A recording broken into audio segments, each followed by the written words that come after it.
Hello, I wish you a very warm good morning to all dear students. Today I will going to discuss about the latter part of the origin of life, origin of evolutions as a chemical theory. We were already discussed about the initiating of the chemical evolutions or Haldane operating theory or naturalistic theory or synthetic theory. And also we discuss about the Haldane and Urey, Miller and Urey experiment. We are already proved origin of life by the Miller and Urey experiment, the simulation experiment or discharge instrumentation experiment है।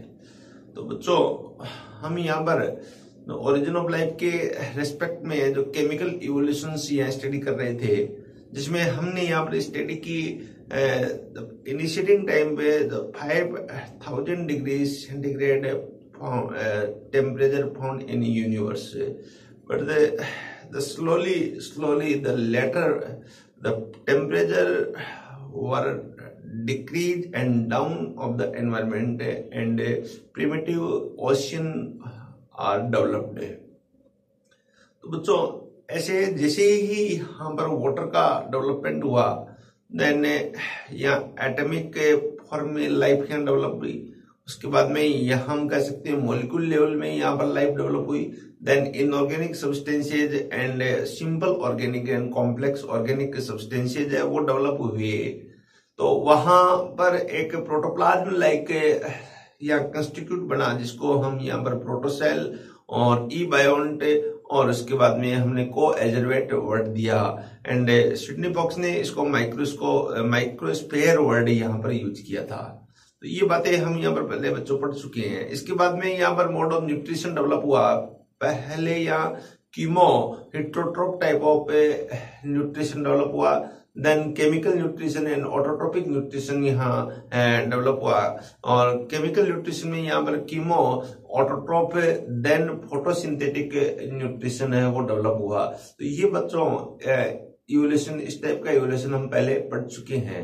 इसके बाद में आगे हम इसी को यहाँ पर ध्यान रखते हुए आगे बढ़ाते हैं कि और क्या क्या चेंजेस हुए, कैसे यहाँ पर बैक्टीरिया और वायरस का डेवलपमेंट हुआ और फोटोसिंथेटिक जो रिवोल्यूशन यहाँ पर स्टार्ट हुई, फोटोसिंथेटिक एनवायरनमेंट है कैसे बनाया। तो हमने यहाँ पर स्टडी की कि साइनोबैक्टीरिया जैसे ही डेवलप हुए, तो साइनोबैक्टीरिया से यहाँ पर क्लोरोप्लास्ट का डेवलपमेंट होने से यहाँ ऑक्सीजन रिलीज होने लगी। तो धीरे धीरे एनवायरनमेंट है अब ऑक्सीजन है युक्त होने लगा, जो हम कहेंगे ऑक्सीडाइज्ड एनवायरनमेंट यहाँ बनने लगा।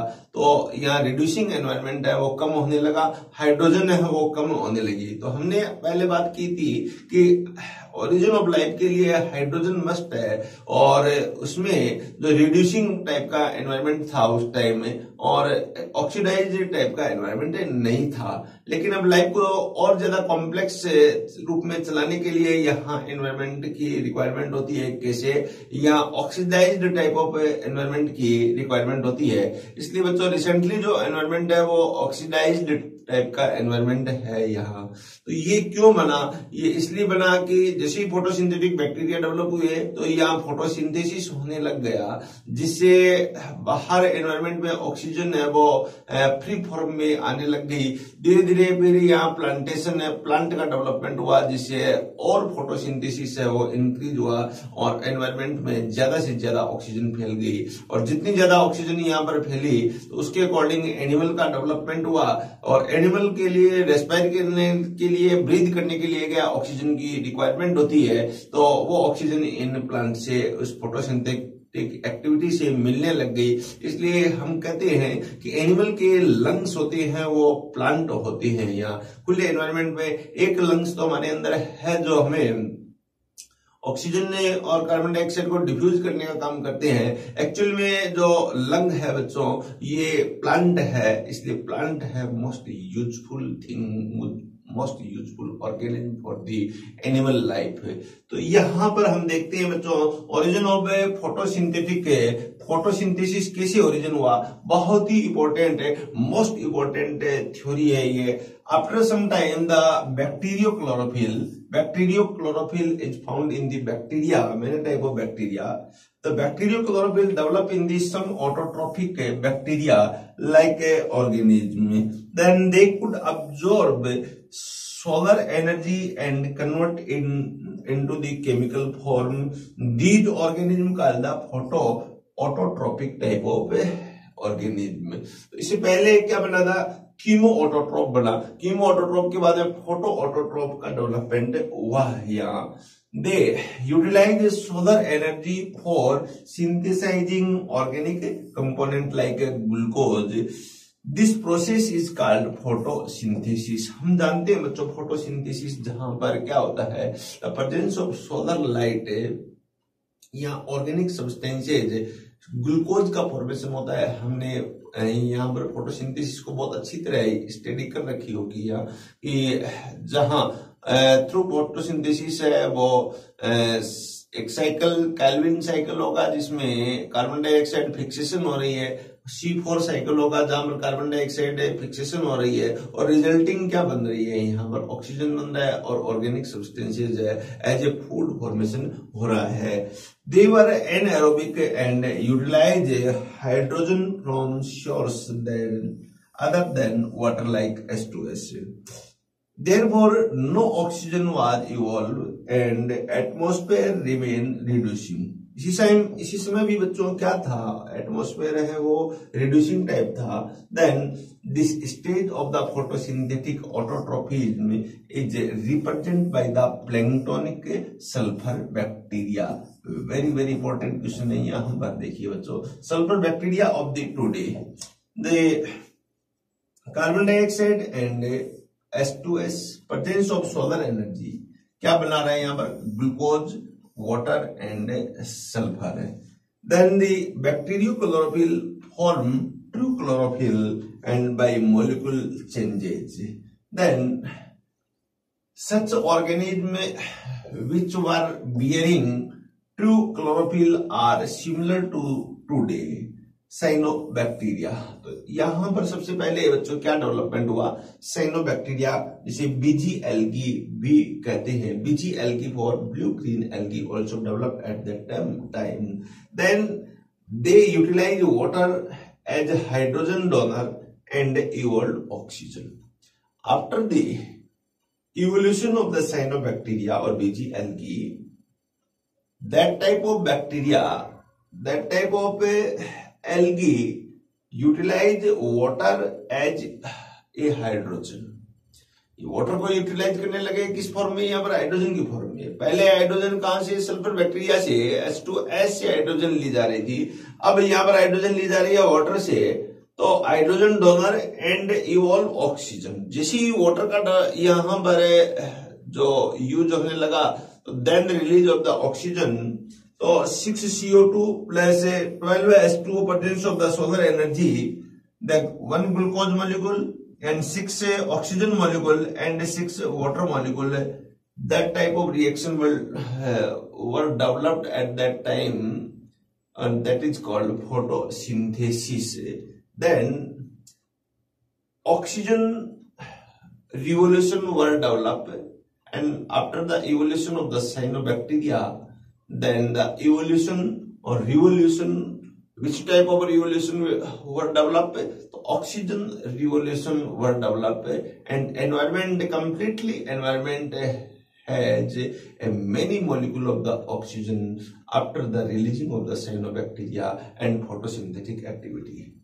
During the origin and evolution of life, liberation of free oxygen by blue-green algae like prokaryotes due to photosynthesis was a revolutionary change in the history of the earth. It is called oxygen revolution. तो बच्चों cyanobacteria का जैसे ही development हुआ तो ज्यादा से ज्यादा oxygen liberate होने लग गई, और इसके कारण हम कह सकते हैं इस एनवायरनमेंट में फ्री ऑक्सीजन के मॉलिक्यूल्स है वो कलेक्ट होने लग गए और ऑक्सीजन की अमाउंट इस एनवायरनमेंट में इंक्रीज होने लगी, तो that is called oxygen revolution. Then it include important change like atmosphere of the earth change from the reducing to oxidize। It is very very important statement है बच्चों। यहाँ पर हमने पहले कहा था हाइड्रोजन मॉलिक्यूल ये यहाँ पर हाई अमाउंट है तो एनवायरमेंट क्या था, रिड्यूसिंग था। अब लेकिन ये क्या है, कन्वर्ट हो गया किसमें, ऑक्सीजन के अंदर। अब ऑक्सीजन ज्यादा है तो एनवायरनमेंट क्या हो गया, ऑक्सीडाइज हो गया यहाँ पर। तो इस प्रकार से अब यहाँ चेंज हो गया, major changes found at the earth. Hence possibility of the further chemical evolution and abiogenesis finished, and because chemical evolution always take place in reducing environment। तो ये क्वेश्चन भी, ये स्टेटमेंट भी बच्चों इंपॉर्टेंट है कि केमिकल इवोल्यूशन है वो फेवर करता है किसको, यहाँ रिड्यूसिंग एनवायरनमेंट को यहाँ पर फेवर करता है। और यहीं तक केमिकल इवोल्यूशन था बट इसके बाद में केमिकल इवोल्यूशन नहीं हुआ। Then free oxygen oxidised methane and ammonia to form gas like carbon dioxide, nitrogen and water. Okay बच्चों, ये माना गया है the free oxygen attack on the at the methane and ammonia, and methane and ammonia also oxidised and form carbon dioxide gas, nitrogen gas and water vapour. Accumulation of free oxygen form a layer of ozone above the atmosphere of the earth, which started absorbing most of the UV rays of sunlight।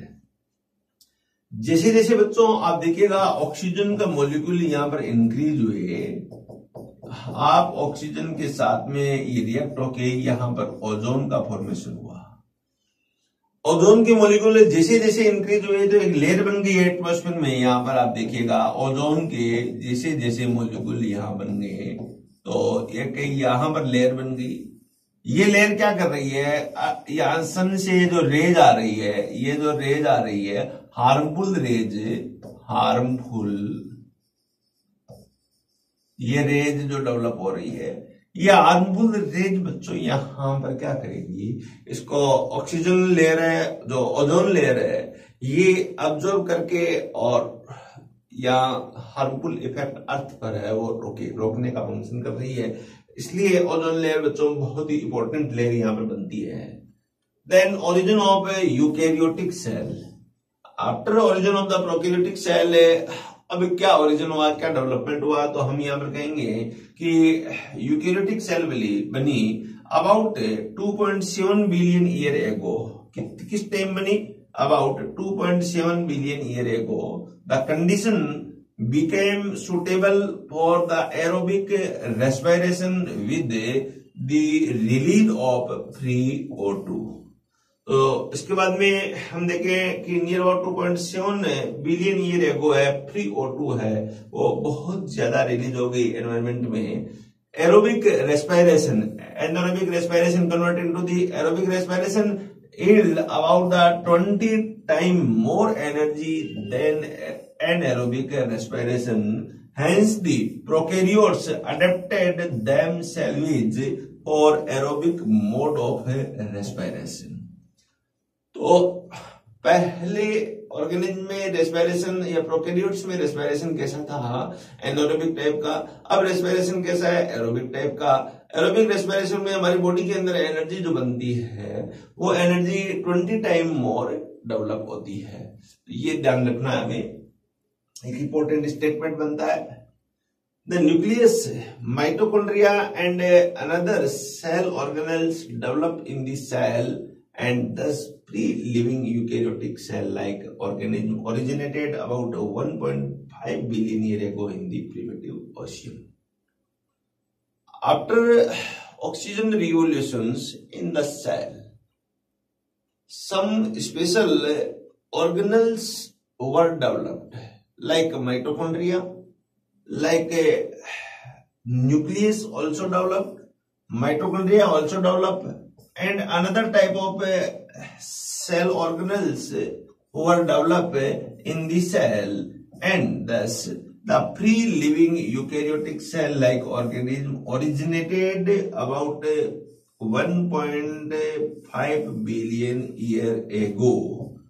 ये भी यहाँ पर एक important question बनता है कि 1.5 billion year ago क्या development हुआ, तो ऑर्गेनिज्म, कौन से ऑर्गेनिज्म, फ्री ऑर्गेनिज्म डेवलप हुए इन दी प्रिमिटिव ओशियन। कहां डेवलप हुए, यहाँ प्रिमिटिव टाइप ऑफ ओशियन था, वहां इस प्रकार के यूकेरियोट्स बने हैं।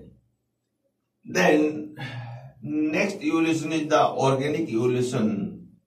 Throw the life originated by the chemical evolution on primitive earth was later replaced by the organic evolution।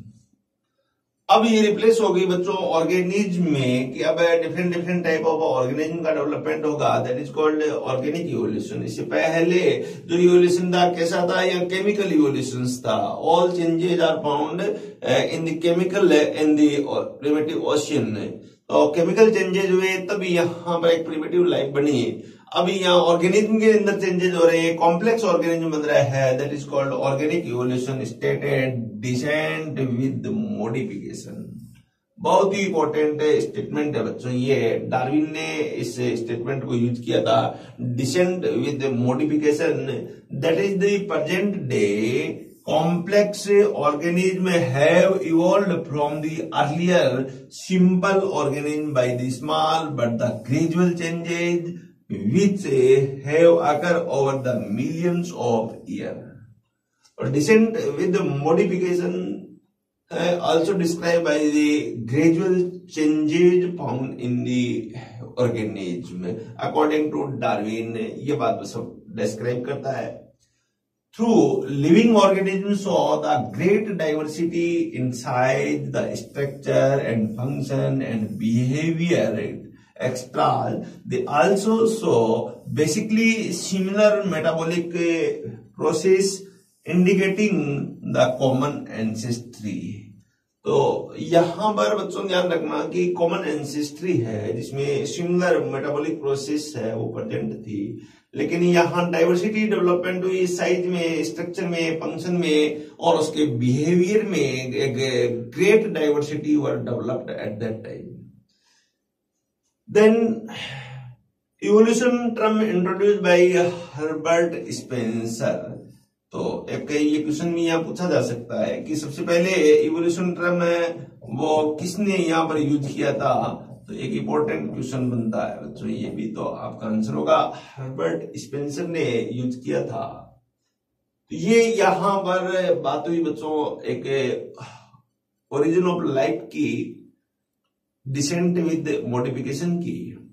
इसके बाद में धीरे धीरे बहुत लॉन्ग टाइम के बाद में, या हम रिसेंट डे की बात करें तो हम कहते हैं कि origin of the life, origin organic evolution जो हुआ है उसमें ग्रेजुअल चेंजेस हुए हैं जिसमें सिंपल टू कॉम्प्लेक्स ऑर्गेनिज्म बना है। ये भी हम मानते हैं कि यहाँ मिलियंस ईयर्स पहले ये ऑर्गेनिज्म बने हैं। तो हम कैसे कह सकते हैं कि ये ऑर्गेनिज्म है सरल टू सिंपल टू कॉम्प्लेक्स बने हैं।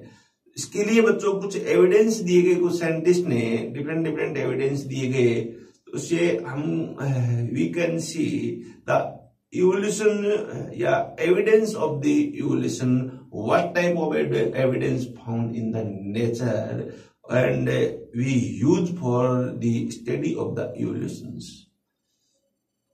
तो बच्चों यहाँ पर बेस्ट जो एविडेंस है इसका, many type of evidence described by the many scientists for the evolutions of the organism। The best evidence is the fossil, or study of the fossil is the best evidence for the evolution for the study। And next best evidence is anatomical study, homology and analogy। The next best evidence evidence found in nature for the study of the evolution। And other than जो evidence है वो like connecting link, vestigial organs, biochemical process and comparative anatomies and embryological evidence also found in the nature, and we can study about the evidence and understanding the evolution of the organism. तो बच्चों आप देखिएगा कि किस प्रकार से evidence है वो सपोर्ट कर रहे हैं ऑर्गेनिक इवोल्यूशन को. इन support of the organic evolution, the some important evidence are, the first is the paleontological evidence. It is a very important evidence, paleontological evidence or study of the paleontological evidence, that is called fossil. What do you mean about the fossil? And the fossil word used, first time a fossil word used by that type of study we what discuss. The study of the fossil is known as a paleontology, a branch, a science branch deal the study of the fossil, that is called paleontology. Then the fossil word, first time the fossil word taken from the fossilis and fossilium. Okay, fossil word taken from fossilis or fossilium. You can understand about the theory. The first time the fossil word originated from the fossilis or fossilium, and the well described of the paleontology by the Leonardo da Vinci. So we can say the father of paleontology, known as Leonardo da Vinci. It is a famous scientist. They are famous scientist. The father of paleontology, Leonardo da Vinci. Very famous Christian and very famous scientist, Leonardo da Vinci. The founder of the modern paleontology, George Cuvier, he is also famous scientist. Then the Birbal Sahani is a famous for Indian paleontology. ध्यान रखें बच्चों, यहाँ पर बिरबल साहनी ये Indian पैलियोंटोलॉजी है और India में famous scientist है. इन्होंने बहुत अच्छे वर्क किए हैं. Then the fossil provide one of the most acceptable evidence in the support of the organic evolution. Fossils are mostly found in the special type of rock that is called sedimentary rock. It is very important question है बच्चों ये कि the fossil form in which type of rock. तो आप कहोगे the sedimentary rocks have many type of fossil. The many type of fossil, a bulk of fossil found in the sedimentary rocks. Then by studying fossil, the following facts about organic evolutions are evident. The fossil found in the older rock are of simple type and those found in the newer rock are of complex type. It is very important statement. यहां ये statement क्या कह रहा है बच्चों कि fossil is a dead organism, hard part. अब हम एक रॉक की खुदाई कर रहे हैं तो बच्चों जैसे ऊपर से खुदाई करेंगे तो सबसे पहले जो फॉसिल प्राप्त होगा वो एक रिसेंटली फॉसिल प्राप्त होगा और जितना नीचे खुदाई करेंगे जितने नीचे की तरफ यहाँ डेप्थ में जाएंगे तो सबसे नीचे जो फॉसिल मिलेगा वो यहाँ ओल्ड फॉसिल मिलेगा या ओल्ड एनिमल मिलेगा बट सबसे सिंपल एनिमल मिलेगा. जितना पुराना फॉसिल होगा उतना ही सिंपल एनिमल होगा और जितना है वो अपर फॉसिल होगा उतना ही कॉम्प्लेक्स टाइप ऑफ एनिमल यहाँ पर कह सकते हैं. तो simple fossil found in the older rock and the complex fossils, complex type of fossils found in the newer rock और new rock। यहाँ तो बच्चों मैं यहाँ एक क्वेश्चन के द्वारा यहाँ बताना चाहूँ कि सपोज करो एक रॉक है, इसकी ये लेयर है, सेडिमेंट्री लेयर है, यहाँ पर A B C D, A row B सी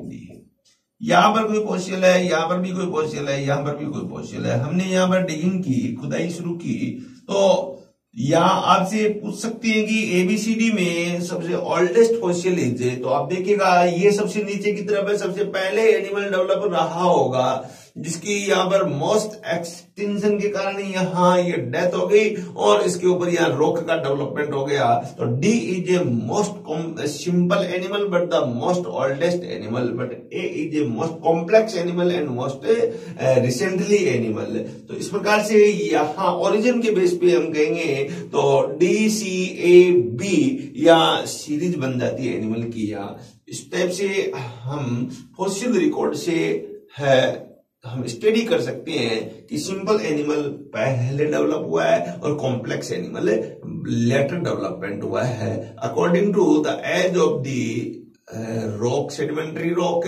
तो इस रॉक की एज से हम पता कर सकते हैं कि कौन सा फॉसिल कब डेवलप हुआ है।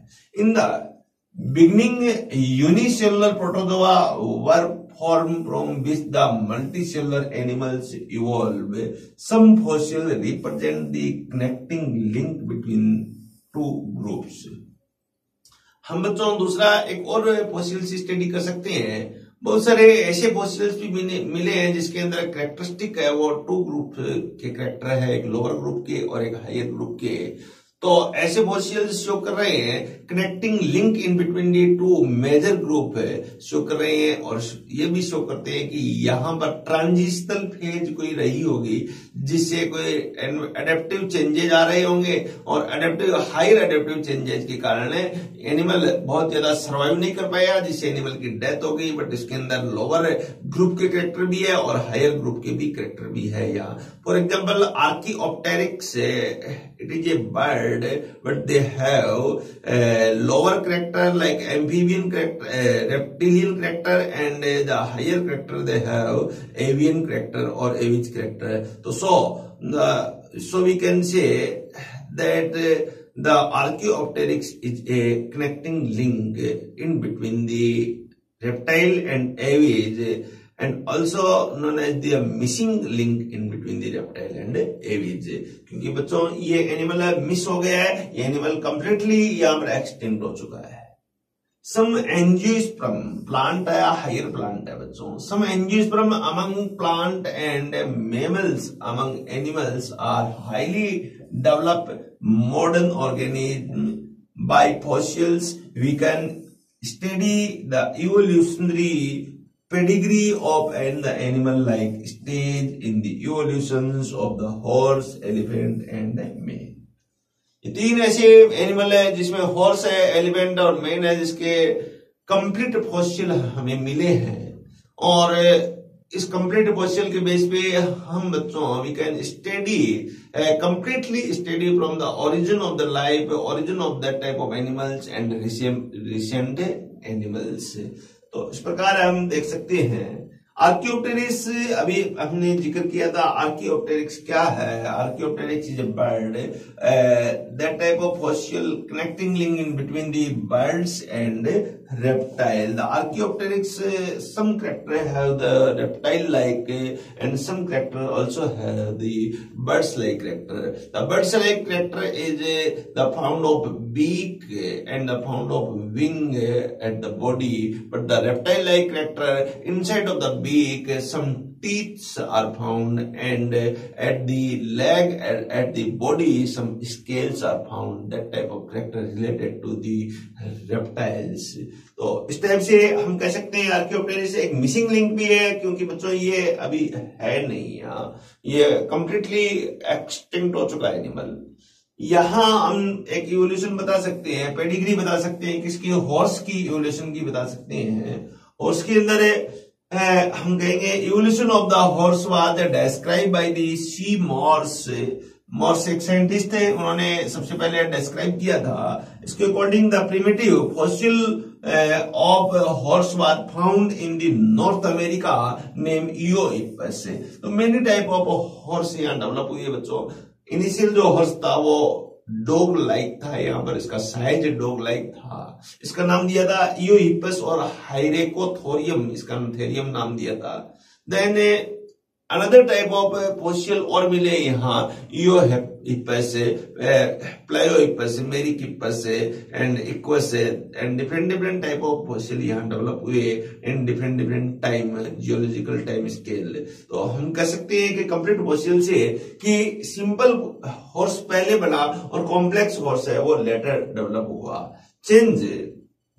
Changes during the evolution of the horse are as follow. The first change is the increment in the body height.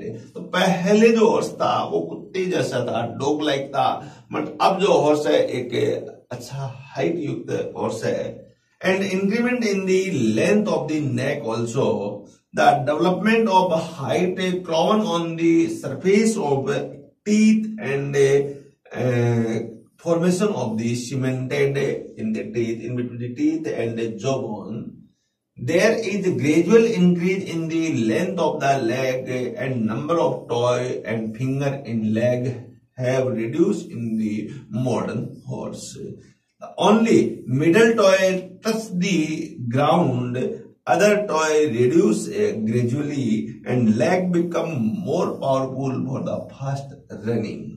तो बच्चों छोटा जो हॉर्स था, पहले जो हॉर्स डेवलप हुआ था वो एक बहुत ही स्मॉल हॉर्स था, उसके अंदर मेनी ग्रेजुअल चेंजेस आए। यहाँ पर हाइट इंक्रीज हुई, लेग यहाँ पर स्ट्रॉन्ग हुई, नेक का शेप है वो इंक्रीज हुआ है यहाँ पर। तो एक यहाँ एक ब्यूटीफुल हॉर्स का निर्माण हुआ। As new species were formed, previous one become extinct. The enlargement of the brain size also. Brain का साइज भी घोड़े के अंदर यहाँ पर एनलार्जमेंट हुआ। The fossil of important ancestor of the horse, the first fossil known as the Eohippus, also known as Hyracotherium, then mesohippus, then merychippus, then pliohippus, then equus. Eo, meso, mery, plio, equals, याद रखने का एक formula बना लीजिएगा। ईओहिपस, मीजोहिपस, मेरिकिपस, प्लियोहिपस and equals. ये बच्चों कब develop हुए? तो एक ज्योग्राफिकल टाइम स्केल के अकॉर्डिंग सिनोजोइक एरा है। उस समय जो पीरियड बना था, टर्सरी पीरियड और क्वार्टरनरी पीरियड जो बने थे, उस पीरियड में हम एपोक जो है ईओहिपस, मीजोहिपस, मेरिकिपस, प्लायोहिपस एंड इक्वस का डेवलपमेंट हुआ। उसमें जो बना है इयोसीन, मायोसीन है, प्लायोसीन, प्लिस्टोसीन, इस टाइप से ये पीरियड एपोक थे। उस एपोक में इनका डेवलपमेंट यहाँ पर हुआ। Then this will be illustrated with the help of 4 different method.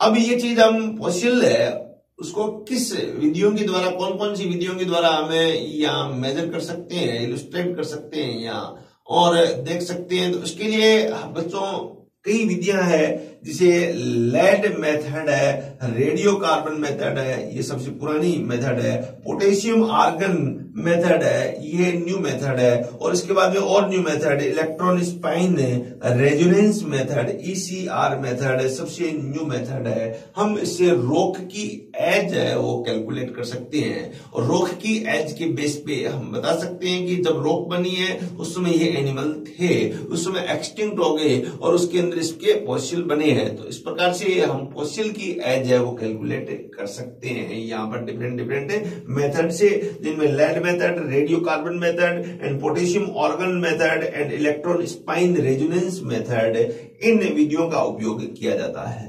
तो ये बच्चों यहाँ पर एक इंपॉर्टेंट पार्ट था फॉसिल का, जिसकी फॉसिल के बेस पे हम स्टडी कर सकते हैं किसकी, एक एनिमल की, जिसकी एविडेंस शो कर सकते हैं कि सिंपल टू कॉम्प्लेक्स एनिमल है वो ओरिजिन हुआ है, जिसमें एग्जांपल दिया हॉर्स का। सेकेंड जियोलॉजिकल टाइम स्केल, एक इंपॉर्टेंट है एक टाइम है बच्चों, chronological order of the history of organic evolution which is presented in the form of geological time scale. Geological time scale का मीनिंग है हम यहाँ पर एंशिएंट टाइम से लेकर रिसेंट टाइम तक देखें तो इस यूनिवर्स को, इस टाइम को डिवाइड किया गया है मेनी एराज में, एपोक में और पीरियड में। यहाँ तो इसमें आप देखिएगा बच्चों कौन कौन से एरा यहाँ और एपोक डेवलप हुए तो उसकी बात करेंगे हम। This time scale include the history of earth itself ever since it was form due to formation of its crust from lava of ancient volcanic eruption. तो इस टाइप की घटनाएं बच्चों उस समय हुई है। The period between the origin of the gaseous cloud 4.6 billion years ago, from which the Earth was formed, and the formation of the Earth crust called the Azoic era of no life.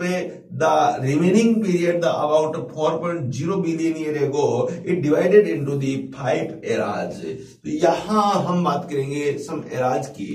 तो यहाँ era इसे time को divide करने के लिए बच्चों एक तो वर्ड काम में लिया है एरा, एक वर्ड काम में लिया है पीरियड, ध्यान रखें, एक वर्ड काम में लिया है एपोक।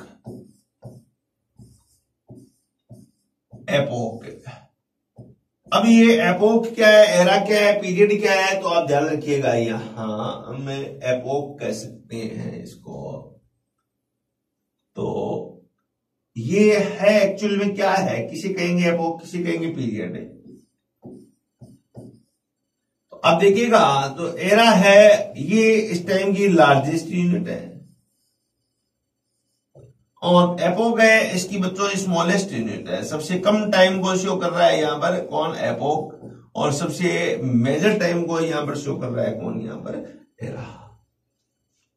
यहां पर एरा को हम 5 एरा में डिवाइड किए गए, Archaeozoic era, Proterozoic era, Palaeozoic era, Mesozoic era and Cenozoic era. सबसे पहला एरा अर्थ का ओरिजिन हुआ था 4.6 billion year ago, then after 4.0 billion year ago, जहां पर हम केमिकल इवोल्यूशन की बात मानते हैं, वहां से लेके अब तक के टाइम को यहाँ डिवाइड करते हैं हम इस 5 एराज के अंदर। फर्स्ट जो टाइम था उसको हम कहते हैं आर्कियोजोइक टाइप का एरा, आर्कियोजोइक एरा जिसमें प्रिमिटिव टाइप ऑफ एनिमल यहाँ डेवलप हुए होंगे। देन प्रोटेरोजोइक, इसमें यहाँ भी some simple type of animal and plant develop हुए हैं। Then complex time, then more complex and then most complex animal और ऑर्गेनिज्म डेवलप हुए हैं यहाँ। इस प्रकार Archaeozoic, Proterozoic and Palaeozoic and Mesozoic and Cenozoic era के द्वारा हम समझा सकते हैं कि किस प्रकार से डेवलपमेंट हुआ है एनिमल का। तो ये बच्चों यहाँ एक बहुत ही इंपॉर्टेंट पॉइंट बनता है। इस पॉइंट के द्वारा हम बहुत अच्छी तरह हम इसे अंडरस्टैंड कर सकते हैं कि एरा कैसे डेवलप हुआ। बड़ी यूनिट कौन सी है, लार्ज यूनिट कौन सी है, स्मॉल यूनिट यहाँ पर कौन सी है। इसके बाद में आपको एक टेबल के द्वारा यहाँ पर डिस्क्राइब कर सकते हैं कि कौन कौन से एरा और किस किस समय कौन कौन से यहाँ पर प्लांटेशन डेवलप हुआ, कौन कौन से एनिमल डेवलप हुए हैं। तो इस टेबल के द्वारा हम देखते हैं। तो आप देखिएगा कि फर्स्ट टाइम में यहाँ इस टेबल में सिनोजोइक एरा जो रिसेंटली यहाँ दिखाया गया है बच्चों, इसमें ये पीरियड दिखाए गए हैं। इसमें एपोक है, यहाँ पर ड्यूरेशन है, यहाँ पर एनिमल की सीक्वेंस है और यहाँ पर प्लांट की सीक्वेंस है। तो ये एक पहले सबसे पहले यहाँ पर सिनोजोइक एरा यहाँ पर लिया गया है। सिनोजोइक एरा जो रिसेंटली है एज ऑफ दी, जिसे हम बच्चों पहले में डिवाइड कर 2 पीरियड में डिवाइड कर सकते हैं, एक टर्सरी पीरियड और एक क्वार्टरनरी पीरियड है। पीरियड कितने है इसके, 2 पीरियड है, एक टर्सरी है और एक क्वार्टरनरी पीरियड है। 2 पीरियड में इसे डिवाइड करते हैं। टर्सरी और क्वार्टरनरी पीरियड को फिर यहाँ पर डिवाइड करते हैं मेनी एपोक में। यहाँ एपोक है, टर्सरी में देखिएगा पेलियोसीन, इयोसीन, ओलिगोसीन और मियोसीन एंड प्लियोसीन। यहाँ पर वो बता सकते हैं, याद रखने के लिए इसे हम कह सकते हैं PEOM P, ये याद रख सकते हैं। तो 6 इसमें यहाँ पर एपोक है, PEOMPP, PEOPO, M और मदिरा और मदिरा पियो पान खाओ, PP और पान, पीओ मदिरा एंड पान। तो ये याद रखने का एक तरीका हो सकता है बच्चों। पी फॉर पैलियोसीन सबसे पहले, E for Eocene, Oligocene, M for Miocene, P for Pliocene, पहले पेलियोसीन है PALA पेलियोसीन, और इसके बाद में यहाँ पी आया उसको बच्चों कहेंगे प्लियोसीन PLI प्लियोसीन, और फिर पी है उसको हम लेंगे प्लिस्टोसीन, देन होलोसीन। ये तो इस प्रकार है, प्लिस्टोसीन और होलोसीन दोनों क्वार्टरनरी यहाँ पीरियड है, उसके यहाँ पर टाइप है। तो ये एक बच्चों यहाँ टाइप हो सकता है, बहुत अच्छी तरह हम इसे समझा सकते हैं। तो ये बात आपके समझ में आई होगी, याद रखने का एक तरीका है ये। इसकी डिटेल हम करेंगे, लेकिन अभी पहले याद करेंगे क्या कि एरा कितनी है, एरा के पीरियड कितने हैं और एपोक कितने हैं। तो ये एपोक हम बता सकते हैं। देन इसके बाद में मेसोजोइक एरा है। मेसोजोइक एरा में बच्चों 3 पीरियड है, एपोक यहाँ पर है नहीं। तो पीरियड जो 3 है इसे हम याद कर सकते हैं यहाँ पर। सबसे पहले वैसे TJC से याद कर सकते हैं। तो सबसे पहले क्या है, सी है, याद ध्यान रखें। Cretaceous period, then Jurassic period, then Triassic period. ये वो पीरियड है जहां रेप्टाइल का डेवलपमेंट हुआ था। बहुत अच्छी तरह हम जानते हैं कि जुरेसिक पीरियड या जुरेसिक पार्क जो मूवी बनी है वो इसी पीरियड के बेस पे बनी है यहाँ पर। तो क्रिस्टेशियस and Jurassic and Triassic type of period यहाँ प्रेजेंट होते हैं। देन नेक्स्ट हम टेबल में देखें यहाँ, तो पेलियोजोइक के जो एरा है इसके यहाँ पर मेनी पीरियड है। तो हम उसको कहेंगे कैम्ब्रियन पीरियड, ऑर्डोविशियन पीरियड है, सिलूरियन पीरियड है, डेवोनियन पीरियड है, कार्बोनिफेरस पीरियड है एंड परमियन पीरियड है। तो COS कोस DCP याद रखेंगे इस पीरियड को, कोस DCP। और इससे पहले वाले को क्या है, ताजा चाय याद रखिए, TJ ताजा, C फॉर चाय, ताजा चाय। C पहले आएगा, J बाद में आएगा, T बाद में आएगा यहाँ। तो इसको हम यहाँ ऐसे याद रख सकते हैं। तो यहाँ पर है Cambrian period, Ordovician period, Silurian period है, डेवोनियन पीरियड है and Carboniferous period and Permian period है। तो कोस COS कोस सबसे पहले C, फिर O, फिर S, फिर D, फिर C, फिर P। तो परमियन ये सबसे रिसेंट है और कैम्ब्रियन सबसे यहाँ पर एंशियंट है, ओल्ड है। तो ये भी बच्चों याद रखिए। तो ये यहाँ इसके अंदर किसी प्रकार की और एपोक जैसी चीज नहीं है।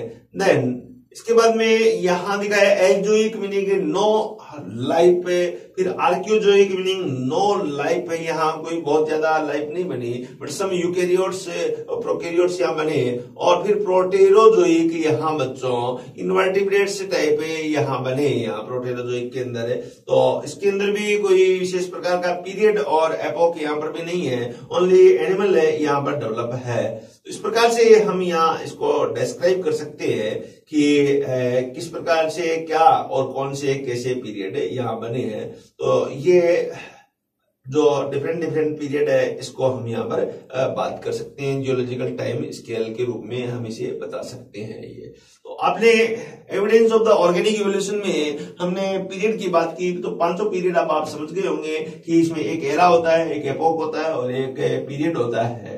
एपोक बच्चों केवल सिनोजोइक पीरियड के एरा के अंदर है। सिनोजोइक में 2 पीरियड है, हमने देखा टर्सरी और क्वार्टरनरी, जबकि इसके एपोक यहाँ पर कई है। बट बाकी मीजोजोइक और पेलियोजोइक है, उसके यहाँ पर एरा पीरियड भी प्रेजेंट है इन एरा के। बट प्रोटेरोजोइक और आर्कियोजोइक के यहाँ पीरियड भी नहीं है, ओनली एरा है। तो इस टाइप से ये डेवलपमेंट हम यहाँ पर बच्चों बहुत ही अच्छी तरह लर्न कर चुके हैं, सीख चुके हैं। अब कौन से एनिमल कब और किस टाइम डेवलप हुए तो ये हम डिस्कस करेंगे टुमारो। तो आज के लेक्चर में बच्चों हमने बहुत ही अच्छा यहाँ origin of the photosynthetic life और ऑक्सीजन रिवोल्यूशन को हमने स्टडी की। उसके बाद में हमने यहाँ पर एविडेंस को देखा, जिसमें पैलियोंटोलॉजी एविडेंस देखा, और उसके बाद में हम यहाँ जियोलॉजिकल एविडेंस देख रहे हैं, जिसमें जियोलॉजिकल एविडेंस के अंदर हम इस अर्थ को, इस यूनिवर्स को ओरिजिन ऑफ लाइफ से लेकर अब तक कुछ एरा में डिवाइड करके स्टडी करेंगे यहाँ पर कि कब इसकी कौन से ऑर्गेनिज्म की यहाँ पर ओरिजिन हुई है, उसे टाइम में डिवाइड किया गया है। बहुत ही इंपॉर्टेंट है एक ये एविडेंस है और उसकी और डिटेल है हम लेटर स्टडी करेंगे। अब तक जो पढ़ा आपने बहुत अच्छी तरह यहाँ पर लर्न किया है, सीखा है, समझा है, और I hope you are absolutely understand about the topic. Thank you so much.